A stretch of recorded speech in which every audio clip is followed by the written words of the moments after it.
ಒಂದು ಧರ್ಮದ ಹೆಸರಿನಲ್ಲಿ ಮನುಷ್ಯರು ಮನುಷ್ಯರನ್ನು ಕೊಲ್ಲುವಂಥದ್ದೇನಿದೆ, ಇದನ್ನು ಯಾವ ಧರ್ಮವೂ ಒಪ್ಪುವುದಿಲ್ಲ, ಯಾವ ಧರ್ಮವೂ ಇದನ್ನು ಪ್ರೇರೇಪಿಸುವುದಿಲ್ಲ, ಯಾವ ಧರ್ಮವೂ ಇದನ್ನು ಹೇಳಿ.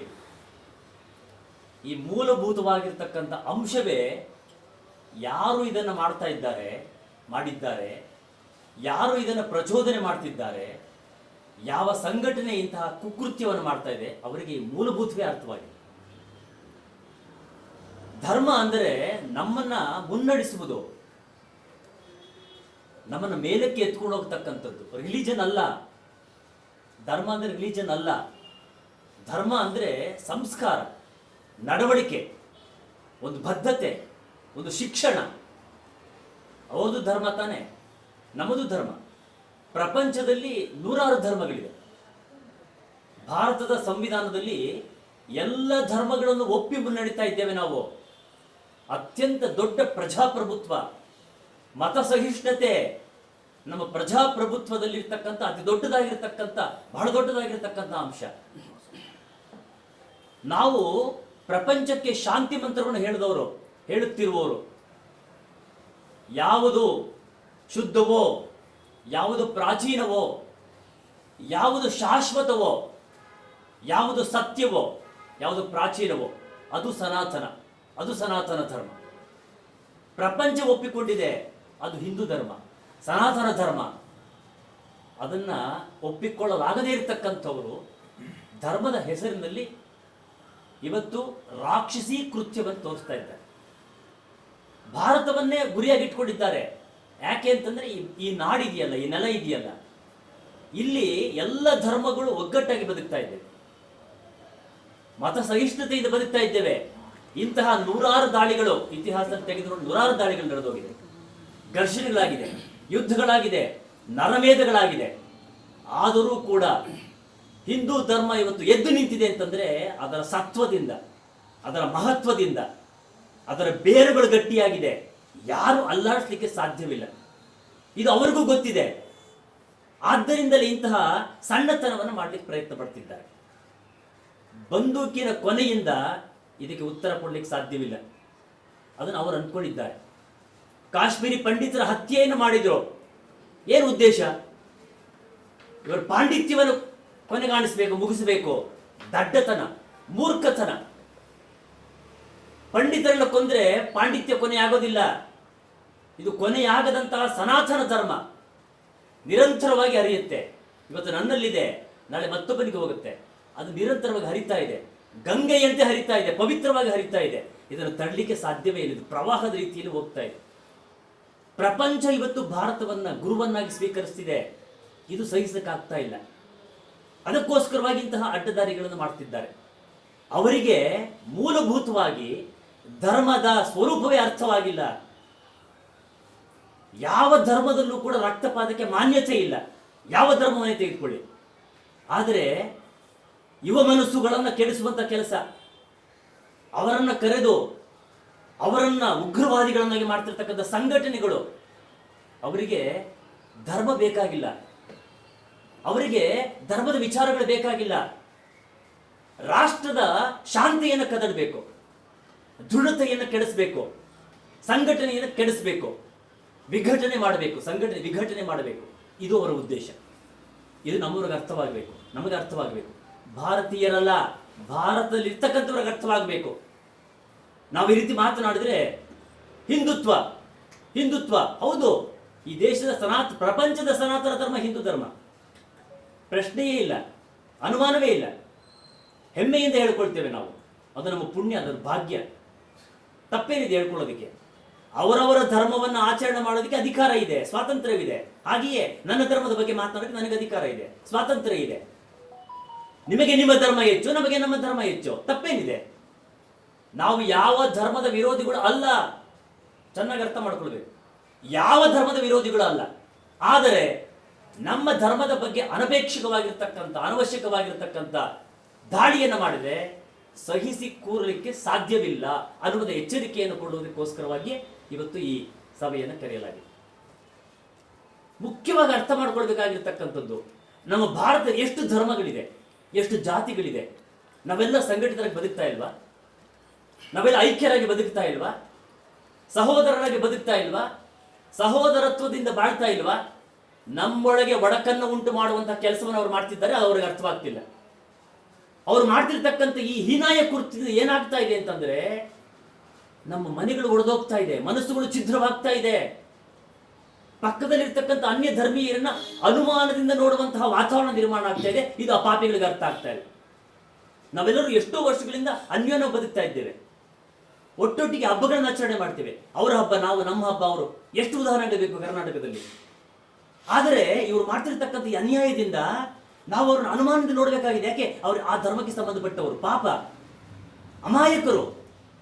ಅದು ಅವ್ರಿಗೆ ಅರ್ಥವಾಗ್ತಿಲ್ಲ. ಎಂತಹ ತಪ್ಪು ಮಾಡ್ತಾ ಇದ್ದೇವೆ, ಎಂತಹ ತಪ್ಪು ಮಾಡ್ತಿದ್ದೇವೆ, ಆ ಪಾಪಿಗಳಿಗೆ ಅರ್ಥ ಆಗ್ತಾ ಇಲ್ಲ. ಆ ರಾಷ್ಟ್ರಕ್ಕೆ ಅರ್ಥವಾಗ್ತಿಲ್ಲ. ನಮ್ಮ ಅಸ್ತಿತ್ವವನ್ನು ಅಲುಗಾಡಿಸಬೇಕು ಅಂತಕ್ಕಂಥ ಕುಕೃತ್ಯವನ್ನು ಮಾಡುವಂಥ ಕೆಲಸವನ್ನು ಮಾಡ್ತಿದ್ದಾರೆ. ಇದನ್ನ ಉಗ್ರವಾಗಿ ನಾವು ಖಂಡಿಸಬೇಕಾಗಿದೆ. ಖಂಡಿಸಿದೆ ಮಾತ್ರ ಸಾಲದು, ಪ್ರತಿಭಟಿಸಬೇಕಾಗಿದೆ. ನಾವು ಅಸ್ತ್ರದಿಂದ ಉತ್ತರ ಕೊಡುವವರಲ್ಲ, ಶಸ್ತ್ರದಿಂದ ಉತ್ತರ ಕೊಡುವವರಲ್ಲ. ನಮಗೆ ಬೇರೆ ಮಾರ್ಗಗಳಿದೆ, ನಮಗೆ ಶಾಸ್ತ್ರಗಳಿದೆ, ವೇದೋಪನಿಷತ್ತುಗಳು, ಧರ್ಮಗ್ರಂಥಗಳಿದೆ. ನಮಗೆ ಈ ರಾಷ್ಟ್ರಕ್ಕೆ ಒಂದು ಧರ್ಮ ಇದೆ, ರಾಷ್ಟ್ರ ಧರ್ಮ ಅಂತ ಹೇಳ್ತೇವೆ. ಮತ ಸಹಿಷ್ಣುತೆ ರಾಷ್ಟ್ರ ಧರ್ಮ, ಭಾತೃತ್ವ ರಾಷ್ಟ್ರ ಧರ್ಮ, ಶಾಂತಿ ರಾಷ್ಟ್ರ ಧರ್ಮ. ಇದನ್ನು ಉಳಿಸ್ಬೇಕಲ್ವೇ? ಅದನ್ನು ಉಳಿಸಿದ್ರೆ ತಪ್ಪೇನು? ಸಂವಿಧಾನ ಕೊಟ್ಟಿರತಕ್ಕಂಥ ಹಕ್ಕು, ಅದನ್ನು ನಾವು ಹೇಳ್ತಾ ಇರೋದು. ರಾಷ್ಟ್ರ ಧರ್ಮವನ್ನ ಉಳಿಸುವ ಕೆಲಸವನ್ನ ಅಖಿಲ ಭಾರತ ಹಿಂದೂ ಮಹಾಸಭಾ ಮಾಡ್ತಾ ಇದೆ. ಅದು ನಮ್ಮ ಪ್ರಮುಖವಾಗಿರ್ತಕ್ಕಂಥ ಉದ್ದೇಶ. ನಾವು ಪೂಜೆ ಮಾಡ್ತಕ್ಕಂಥ ಗೋವು ಅದು ಪವಿತ್ರವಾಗಿರ್ತಕ್ಕಂಥ ಮಾತೆಗೆ ಸಮಾನ. ಗೋಧರ್ಮವನ್ನು ಉಳಿಸಬೇಕು ಅಂದ್ರೆ ಈ ನೆಲದ ಸಂಸ್ಕೃತಿಯನ್ನು ಉಳಿಸಬೇಕು, ರೈತ ಸಂಸ್ಕೃತಿಯನ್ನು ಉಳಿಸಬೇಕು. ಅದು ನಮ್ಮ ಧರ್ಮ. ಅದಕ್ಕೋಸ್ಕರವಾಗಿ ಅಖಿಲ ಭಾರತ ಹಿಂದೂ ಮಹಾಸಭಾ ಸಂಕಲ್ಪಿತವಾಗಿದೆ. ಜೊತೆಗೆ ನಮ್ಮ ಸನಾತನ ಧರ್ಮ ಪರಂಪರೆ ಅದನ್ನು ಉಳಿಸಬೇಕು. ಆ ನಿಟ್ಟಿನಲ್ಲಿ ನಾವು ಕೆಲಸವನ್ನು ಮಾಡ್ತಾ ಇದ್ದೇವೆ. ಅತ್ಯಂತ ನೋವಿನಿಂದ ಹೇಳ್ತಕ್ಕಂಥ ಮಾತು ಏನು ಅಂತಂದ್ರೆ, ನೀನು ಯಾವ ಧರ್ಮ ಅಂತ ಕೇಳಿ ತಲೆಗೆ ಗುಂಡಿಡುವಂತ ಕೆಲಸ ಮಾಡ್ತಾರಲ್ಲ, ಅಂದ್ರೆ ಅವರ ಧರ್ಮ ಮಾತ್ರ ಶ್ರೇಷ್ಠವೇನೋ? ಅವರ ಧರ್ಮದ ಹೆಸರಲ್ಲಿ ಬಿಟ್ಬಿಡ್ತೀರೇನೋ? ಅವರ ಮೈಯಲ್ಲಿ ಹರಿತಿರ್ತಕ್ಕ ಬೇರೆ ರಕ್ತವೇನೋ? ನಮ್ದು ಕೆಂಪು ರಕ್ತ. ಯಾಕೆ ಇದು ಅರ್ಥವಾಗ್ತಿಲ್ಲ ಅವರಿಗೆ? ಯಾಕೆ ಮಾನವೀಯತೆ ಅರ್ಥವಾಗ್ತಿಲ್ಲ? ಆದಿಶಂಕರರು ಹೇಳಿರ್ತಕ್ಕಂಥ, ಬಸವಣ್ಣವರು ಹೇಳಿರ್ತಕ್ಕಂಥ, ಸಾಧು ಸಂತರು ಹೇಳಿರ್ತಕ್ಕಂಥ ನಮ್ಮ ತತ್ವವೇ ಅವರಿಗೆ ಅರ್ಥವಾಗ್ತಿಲ್ವಲ್ಲ. ನಮ್ಮೊಳಗೆ ಇರ್ತಕ್ಕಂಥವ್ರು ಅಂತಹ ರಾಷ್ಟ್ರಕ್ಕೆ ಜಿಂದಾಬಾದ್ ಅಂತಾರೆ, ಅವರಿಗೆ ಕುಮ್ಮಕ್ಕನ್ನು ಕೊಡೋ ಕೆಲಸವನ್ನು ಮಾಡ್ತಾರೆ, ಅವರು ಮಾಡಿದ್ದೇ ಸರಿ ಅಂತ ಹೇಳ್ತಾರೆ. ಅದನ್ನು ಕೂಡ ವಿರೋಧಿಸಬೇಕಾಗಿದೆ. ನಮ್ಮೊಳಗೆ ಇಂತಹ ಅನೇಕ ವಿರೋಧಗಳಿದೆ, ಪ್ರತಿರೋಧಗಳಿದೆ. ಯಾಕೆ ನಾವು ಸಂಘಟಿತರಾಗಬೇಕು? ಸಂಘಟನೆ ವಿಘಟನೆ ಮಾಡ್ತಕ್ಕಂಥ ಇಂಥವುದನ್ನೆಲ್ಲವನ್ನು ಕೂಡ ಪ್ರಶ್ನೆ ಮಾಡಬೇಕು. ಅನೇಕ ಸಂಘಟನೆಗಳು ಇದಕ್ಕೋಸ್ಕರ ಕೆಲಸ ಮಾಡ್ತಾ ಇದೆ. ನಾವು ಕೂಡ ವಿಭಿನ್ನವಾಗಿ ಆಲೋಚನೆ ಮಾಡಿದ್ದೇವೆ. ಹೇಗೆ ಆಲೋಚನೆ ಮಾಡಿದ್ದೇವೆ ಅಂತಂದ್ರೆ, ಯಾರೆಲ್ಲ ಸಂಘಟನೆ ಕೆಲಸ ಮಾಡ್ತಿದ್ದಾರೆ, ಹಿಂದೂಗಳ ಸಂಘಟನೆ ಮಾಡ್ತಿದ್ದಾರೆ, ಅದನ್ನು ಮೀರಿದಂತಹ ಕೆಲಸ ಮಾಡಬೇಕಾದಂತಹ ಅನಿವಾರ್ಯತೆ ಇವತ್ತಿದರಾಗಿದೆ. ಮತ್ತೇನು ಮಾಡಬೇಕು? ಮುಂದಿನ ದಿನಗಳು ತುಂಬಾ ಸೂಕ್ಷ್ಮವಾಗಿದೆ. ನಮ್ಮ ಭವಿಷ್ಯದ ಜನಾಂಗವನ್ನು ನೋಡಿದ್ರೆ ನಮಗೆ ಭಯವಾಗುತ್ತೆ. ಎಂತಹ ವಾತಾವರಣದಲ್ಲಿ ಬದುಕ್ತಾ ಇದ್ದೇವೆ. ನಾವು ಕೊಡುವ ಸ್ವಾತಂತ್ರ್ಯವನ್ನೇ ದುರುಪಯೋಗ ಮಾಡಿಕೊಳ್ತಕ್ಕಂಥ ಕೆಲಸ ನಡೀತಾ ಇಲ್ವೇನೋ? ಎಷ್ಟು ಉದಾಹರಣೆ ಬೇಕು? ಅದಕ್ಕೋಸ್ಕರವಾಗಿ ಇವತ್ತನ್ನು ಜಾಗೃತರಾಗಿ, ಬೇರೆ ಎಲ್ಲ ಸಂಘಟನೆಗಳು ಏನು ಮಾಡಿದೆ ಅದರ ಬಗ್ಗೆ ನಾವು ಪ್ರಶ್ನೆ ಮಾಡೋದಿಲ್ಲ. ನಾವೇನು ಮಾಡಬೇಕು ನಮ್ಮನ್ನು ಪ್ರಶ್ನೆ ಹಾಕೊಂಡು ಇವತ್ತು ಅಖಿಲ ಭಾರತ ಹಿಂದೂ ಮಹಾಸಭಾ ಉತ್ತರದೊಂದಿಗೆ ನಿಮ್ಮ ಮುಂದೆ ಬಂದಿದೆ. ನಮ್ಮ ಕರ್ನಾಟಕದಲ್ಲಿ ಅತ್ಯಂತ ಬಲಿಷ್ಠವಾಗಿರ್ತಕ್ಕಂಥ ಹಿಂದೂ ಮಹಾಸೇನೆಯನ್ನ ನಾವು ರಚನೆ ಮಾಡ್ತಾ ಇದ್ದೇವೆ. ಹಿಂದೂ ಮಹಾಸೇನೆ ಯಾತಕ್ಕೋಸ್ಕರವಾಗಿ? ನಮ್ಮ ತನವನ್ನು ಉಳಿಸ್ಕೊಳ್ಳೋದಕ್ಕೋಸ್ಕರವಾಗಿ, ನಮ್ಮ ಧರ್ಮವನ್ನು ಉಳಿಸ್ಕೊಳ್ಳೋದಕ್ಕೋಸ್ಕರವಾಗಿ, ನಮ್ಮ ಹೆಣ್ಣು ಮಕ್ಕಳನ್ನು ಧರ್ಮದ ಹೆಸರಿನಲ್ಲಿ ಅಪಹರಣ ಮಾಡಿ ಜಿಹಾದ್ ಮಾಡತಕ್ಕಂಥ ಕುಕೃತ್ಯವನ್ನು ತಡೆಯೋದಕ್ಕೋಸ್ಕರ, ನಮ್ಮ ಹೆಣ್ಣು ಮಕ್ಕಳ ಸಂರಕ್ಷಣೆ ಮಾಡೋದಕ್ಕೋಸ್ಕರವಾಗಿ ನಾವು ಮಾಡುವ ಮೆರವಣಿಗೆ, ಪೂಜೆ ಪುನಸ್ಕಾರಗಳನ್ನ ಪ್ರತಿಭಟನೆ ಮಾಡೋದು, ಅದ್ರ ಬಗ್ಗೆ ಕೊಂಕು ಮಾತಾಡೋದು, ಇವುಗಳನ್ನ ಸಂರಕ್ಷಣೆ ಮಾಡಬೇಕು. ನಮ್ಮ ಸಂಸ್ಕಾರ ಉಳಿಸಬೇಕು, ಸಂಸ್ಕೃತಿಯನ್ನು ಉಳಿಸಬೇಕು. ಅದಕ್ಕೋಸ್ಕರ ಈ ಸೇನೆಯನ್ನು ಮಾಡ್ತಾ ಇದ್ದೇವೆ. ಮೊನ್ನೆ ನೋಡಿದ್ದೀರಲ್ಲ, ಒಂದು ಪರೀಕ್ಷೆಯಲ್ಲಿ ಒಬ್ಬ ನಂಬಿಕೆ ಇರತಕ್ಕಂಥ ಒಬ್ಬ ವ್ಯಕ್ತಿ ತನ್ನ ಜನಿವಾರವನ್ನು ಕಿತ್ತಾಕ್ಸ್ತಾರೆ ಅಂತಂದ್ರೆ ಎಂತಹ ಸಂದರ್ಭದಲ್ಲಿ ನಾವಿದ್ದೇವೆ, ಎಂತಹ ವಾತಾವರಣ ನಿರ್ಮಾಣ ಮಾಡ್ತಿದ್ದೇವೆ. ಅದೇ ಇವತ್ತು ದೊಡ್ಡ ಚರ್ಚೆ. ಜನಿವಾರ ಅದು ನನ್ನ ನಂಬಿಕೆ ರೀ, ನನ್ನ ನಂಬಿಕೆಯ ಪ್ರಶ್ನೆ, ನಿಮ್ಮನ್ನ ಪ್ರಶ್ನೆ ಮಾಡ್ತಿದ್ದೀವ ನಾವೇನು ಪ್ರಶ್ನೆ? ನಿಮಗೆ ಏನು ಅಧಿಕಾರ ಇದೆ, ನಮಗೂ ಅದೇ ಅಧಿಕಾರ ಇದೆ. ನಮ್ಮ ನಂಬಿಕೆ ನಾನು ಕುಂಕುಮ ಇಡ್ತೇನೆ, ನನ್ನ ನಂಬಿಕೆ ಜನಿವಾರ ಆಗ್ತೇನೆ, ಪ್ರಶ್ನೆ ಮಾಡೋ ಅಧಿಕಾರ ನಿಮಗಿಲ್ಲ. ನನ್ನ ಹಕ್ಕು, ಸಂವಿಧಾನ ಕೊಟ್ಟಿರ್ತಕ್ಕ ಈ ನೆಲದ ಹಕ್ಕು, ಅದರ ವಿರುದ್ಧವಾಗಿ ಕುಕೃತ್ಯಗಳು ನಡೆದರೆ, ಅವಮಾನಗಳು ನಡೆದರೆ ಸಹಿಸುವುದಂತಿಲ್ಲ. ಅದಕ್ಕೋಸ್ಕರವಾಗಿ ಈ ಸೇನೆ ಕೆಲಸವನ್ನು ಮಾಡುತ್ತೆ. ನಮ್ಮ ಸಂಸ್ಕೃತಿ, ಸದಾಚಾರ, ಆಚಾರ, ವಿಚಾರ, ಸಂಪ್ರದಾಯ, ನಮ್ಮ ಹೆಣ್ಣು ಮಕ್ಕಳು ಎಲ್ಲವನ್ನು ಸಂರಕ್ಷಣೆ ಮಾಡುವುದಕ್ಕೆ ಹಿಂದೂ ಮಹಾಸೇನೆ ಬರ್ತಾ ಇದೆ. ಕೇಂದ್ರ ಮಟ್ಟದಲ್ಲಿ ಮಾತ್ರ ಅಲ್ಲ, ಪ್ರತಿ ಹಳ್ಳಿಯಲ್ಲಿ, ಪ್ರತಿ ಗ್ರಾಮದಲ್ಲಿ, ತಾಲೂಕಿನಲ್ಲಿ, ಜಿಲ್ಲೆಯಲ್ಲಿ ಮಹಾ ಸಂಘಟನೆಯನ್ನು ಮಾಡ್ತಾ ಇದ್ದೇವೆ. ಸಂಘಟನೆಯನ್ನು ಮಾಡಿ ನಮ್ಮನ್ನು ನಾವು ಸಂರಕ್ಷಣೆ ಮಾಡಿಕೊಳ್ಬೇಕು. ಜೊತೆಗೆ ಅನ್ಯ ಧರ್ಮೀಯರು ಸಂರಕ್ಷಣೆ ಮಾಡಬೇಕಾಗಿದೆ. ನಾವು ನಮ್ಮ ಹಳ್ಳಿಯಲ್ಲಿ ಒಟ್ಟಿಗೆ ಬದುಕ್ತಾ ಇದ್ದೀವಿ, ನಾವು ಅವರ ಸಂರಕ್ಷಣೆ ಮಾಡ್ಬೇಕು. ನಾವು ಅವ್ರಿಗೆ ಬುದ್ಧಿ ಹೇಳಬೇಕು, ನಿಮ್ ತಪ್ಪಲ್ಲ, ಯಾರು ಮಾಡ್ತಿರೋ ತಪ್ಪು, ನೀವು ಬಲಿಯಾಗ್ತಿದ್ದೀರಾ, ಎಚ್ಚೆತ್ತುಕೊಳ್ಳಿ. ಈ ಎರಡೂ ಕೆಲಸವನ್ನು ಏಕಕಾಲಕ್ಕೆ ಮಾಡುವಂತಹ ಬೃಹದಾಕಾರದ ಮಹಾ ಸಂಘಟನೆಯನ್ನ ಮಾಡುವುದರ ಮೂಲಕವಾಗಿ ಇಂತಹ ಕೃತ್ಯಗಳಿಗೆ ಉತ್ತರವನ್ನು ಕೊಡಬೇಕು ಅಂತ ಆಲೋಚನೆಯನ್ನು ಮಾಡಿದೆ. ನಮ್ಮ ರಾಷ್ಟ್ರದ ಅಧ್ಯಕ್ಷರು ಚಕ್ರವರ್ತಿ ಮಹಾರಾಜ್ ಅವರು ಈಗಾಗಲೇ ಅದರ ಬಗ್ಗೆ ರೂಪರೇಷೆಗಳನ್ನು ಕೊಟ್ಟಿದ್ದಾರೆ, ಹೇಗೆ ಮಾಡಬೇಕು, ಯಾವ ರೀತಿ ಮಾಡಬೇಕು. ಅಷ್ಟೇ ಅಲ್ಲ, ಹೇಗೆ ಇಂತಹ ಕುಕೃತ್ಯಗಳನ್ನು ಮಾಡುವಂತಹ ಸಂಘಟನೆಗಳಿಗೆ ಬೇರೆ ಬೇರೆ ಮೂಲಗಳಿಂದ ಹಣ ಹರಿದು ಬರುತ್ತೆ. ಈಗ ಬಲ ಎಲ್ಲಿಂದ ಬರುತ್ತೆ? ಅವರಿಗೆ ಹಣ ಬಲ, ಅವರಿಗೆ ಶಸ್ತ್ರದ ಬಲ ಇದೆ, ಅದರಿಂದ ಏನು ಮಾಡ್ತಿದ್ದಾರೆ. ಹಣ ಬಲ ನಿಲ್ಲಿಸರಿಯಾ? ಮಾಡ್ಲಿಕ್ಕೆ ಸಾಧ್ಯವೇ ಇಲ್ಲ. ಅವರು ನೀನು ಒಂದು ಕೊಲೆ ಮಾಡಬೇಕು, ನಿನ್ನ ಕುಟುಂಬದ ಹೊಣೆ ನಂದು ಅಂತ ಹೇಳಿ ಅವರಿಗೆ ಕುಕೃತ್ಯಕ್ಕೆ ಸಪೋರ್ಟ್ ಮಾಡ್ತಕ್ಕಂಥ ರಾಷ್ಟ್ರಗಳಿದೆ.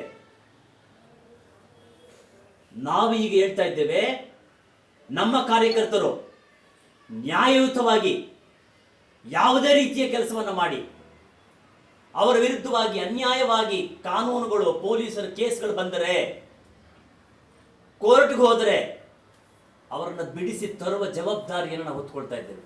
ಅವರಿಗೆ ಸಂಪೂರ್ಣವಾಗಿ ರಕ್ಷಣೆಯನ್ನು ಕೊಡ್ತೇವೆ. ಧರ್ಮ ರಕ್ಷಣೆ ಮಾಡುವಂಥವ್ರು, ಸಂಸ್ಕಾರ ರಕ್ಷಣೆ ಮಾಡ್ತಕ್ಕಂಥವ್ರು, ಆಚಾರ ರಕ್ಷಣೆ ಮಾಡ್ತಕ್ಕಂಥವ್ರು, ವಿಚಾರವನ್ನು ಉಳಿಸ್ತಕ್ಕಂಥವ್ರು, ಸಾಹಿತ್ಯವನ್ನು ಉಳಿಸ್ತಕ್ಕಂಥವ್ರು ಯಾರೇ ಆದರೂ ಕೂಡ ಹಿಂದೂಗಳು, ನಮಗೆ ಸಂಕಷ್ಟ ಬಂದಿದೆ ಅಂತಂದ್ರೆ ಅವರ ಸಂರಕ್ಷಣೆಗೆ ಮಹಾಸೇನೆ, ಅಖಿಲ ಭಾರತ ಹಿಂದೂ ಮಹಾಸಭಾ ನಿಂತುಕೊಳ್ಳುತ್ತೆ. ಅವರ ಸಂಪೂರ್ಣ ಜವಾಬ್ದಾರಿ, ಕುಟುಂಬ ನಿರ್ವಹಣೆ ಎಲ್ಲವನ್ನು ಕೂಡ ನಾವು ಹೊತ್ತುಕೊಂಡು ಅವರ ಸಂರಕ್ಷಣೆಯನ್ನು ಮಾಡ್ತೇವೆ. ಕಾರಣ ಏನು ಅಂದ್ರೆ, ನೀನು ಉಳಿ, ನಮ್ಮ ತನವನ್ನು ಉಳಿಸು, ನೀನು ಹೆದರುವ ಅವಶ್ಯಕತೆ ಇಲ್ಲ. ಓ, ನಾನು ಪ್ರತಿಭಟನೆ ಮಾಡಿದ್ರೆ ಏನಾಗುತ್ತೋ, ಯಾರು ಕೇಸ್ ಹಾಕ್ಬಿಡ್ತಾರೋ, ನಮಗೂ ಕಾನೂನು ಒಂದೇ, ಅವ್ರಿಗೂ ಕಾನೂನು ಒಂದೇ, ಈ ನೆಲದ ಕಾನೂನು ಒಂದೇ. ಕಾನೂನಿನ ವಿರುದ್ಧವಾಗಿ ಏನೇನೋ ಮಾಡಲ್ಲ, ನ್ಯಾಯಬದ್ಧವಾಗಿಯೇ ಮಾಡ್ತಕ್ಕಂಥದ್ದು. ಅನ್ಯಾಯವಾದರೆ ನಿಲ್ತೇವೆ, ಅನ್ಯಾಯವಾದರೆ ಎದ್ದು ನಿಲ್ತೇವೆ, ಎದ್ದು ನಿಲ್ಲಬೇಕು. ಯಾಕೆಂತಂದ್ರೆ ಉಳಿಸ್ಕೊಳ್ಬೇಕಾಗಿದೆ. ನಾವು ನಮ್ಮ ಜನಗಳಿಗೆ ಅದನ್ನು ಕೊಡಬೇಕು. ಇದು ಸನಾತನ ಧರ್ಮ ಪರಂಪರೆ. ಎಷ್ಟೋ ಋಷಿಗಳು ತಪಸ್ಸು ಮಾಡಿ ಉಳಿಸಿರ್ತಕ್ಕಂಥ, ಬಡವಳಿಗೆ ಕೊಟ್ಟಿರ್ತಕ್ಕಂಥ ಧರ್ಮವನ್ನು ಉಳಿಸಬೇಕಾದ ನನ್ನ ಕರ್ತವ್ಯ, ಈ ನೆಲದ ಕರ್ತವ್ಯ, ಮಣ್ಣಿನ ಕರ್ತವ್ಯ, ನನ್ನ ಮೇಲಿರ್ತಕ್ಕಂಥ ಋಣ, ನನ್ನ ಹೆಗಲ ಮೇಲಿರ್ತಕ್ಕಂಥ ಋಣ. ನನಗಾಗಿ, ನನ್ನ ಕುಟುಂಬಕ್ಕಾಗಿ ಭವಿಷ್ಯದ ಸಂಸ್ಕೃತಿ ಉಳಿಸಬೇಕಾಗಿದೆ. ನದಿಗಳ ಸಂರಕ್ಷಣೆ ಮಾಡಬೇಕು, ವನಗಳ ಎಲ್ಲವನ್ನು ಪೂಜೆ ಮಾಡ್ತಕ್ಕಂಥವ್ರು ನಾವು.